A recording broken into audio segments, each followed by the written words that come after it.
Salut à tous et bienvenue à cette nouvelle édition du Cola Info.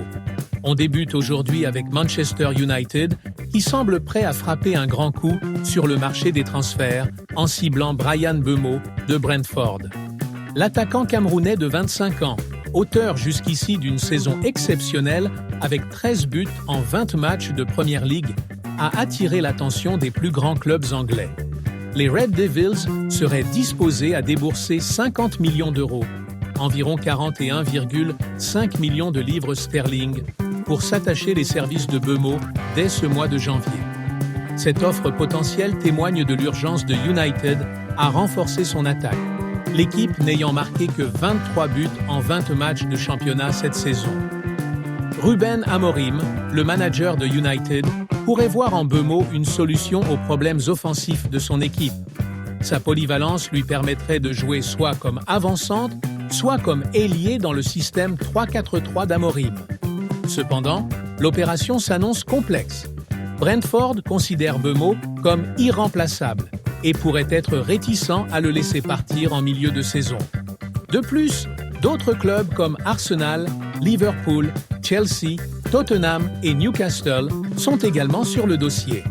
Pour Mbeumo, dont le contrat avec Brentford court jusqu'en 2026, ce transfert potentiel représenterait une opportunité de rejoindre l'un des plus grands clubs européens. Les prochaines semaines seront décisives pour l'avenir de l'attaquant camerounais. On enchaîne cette fois avec une officialisation, celle de Didier Lamkelzee, attaquant camerounais de 27 ans, qui vient de signer avec Saint-Tron en Jupiler Pro League belge pour un contrat de 6 mois. Cette nouvelle signature marque un retour en Belgique pour le joueur, connu pour son talent sur le terrain, mais aussi pour son incroyable propension à changer de club. En effet, Saint-Tron est le 12e club de Lamkelzee en seulement 10 ans de carrière professionnelle. Son parcours est jalonné de transferts et de revirements spectaculaires. En septembre 2024, il avait quitté Sakaryaspor après seulement 2 semaines pour rejoindre Karagümrük, invoquant des problèmes de paiement.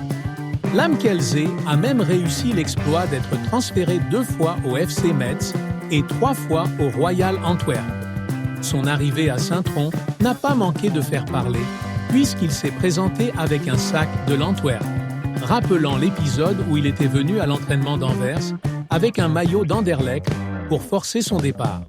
Cette signature à Saint-Tron représente une nouvelle opportunité pour Lamkelzee de briller sur le terrain, tout en espérant qu'il trouvera enfin une stabilité dans sa carrière mouvementée. André Onana, le gardien camerounais de Manchester United, semble avoir retrouvé la confiance de son nouvel entraîneur, Ruben Amorim. Malgré les rumeurs récentes sur son avenir incertain, Onana fait à nouveau partie des joueurs considérés comme intransférables par le club. Cette décision intervient après une période difficile pour Onana, qui a connu des performances mitigées depuis son arrivée à Old Trafford en juillet 2023. Le gardien a encaissé 18 buts lors de ses 10 premiers matchs avec United, toutes compétitions confondues depuis l'arrivée du technicien portugais. Cependant, Amorim semble vouloir donner une nouvelle chance à Onana, reconnaissant peut-être son potentiel et son expérience. Cette confiance renouvelée pourrait être cruciale pour le moral et les performances futures du gardien camerounais. Samuel Eto'o s'est rendu au Caire cette semaine pour une visite diplomatique importante. Le président de la Fédération camerounaise de football a été accueilli par le docteur Achraf Sobi, ministre égyptien de la Jeunesse et des Sports, pour féliciter Hani Aborida, réélu à la tête de la Fédération égyptienne de football.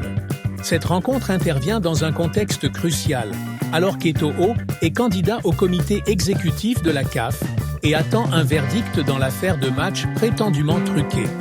Sa visite diplomatique pourrait donc s'avérer stratégique à quelques mois des élections africaines, lui permettant de consolider ses soutiens internationaux. Le président de la FECAFOOT a profité de ce déplacement pour échanger avec les personnalités du football africain, confirmant son ambition de peser sur la scène footballistique continentale. On termine cette édition avec l'image du jour.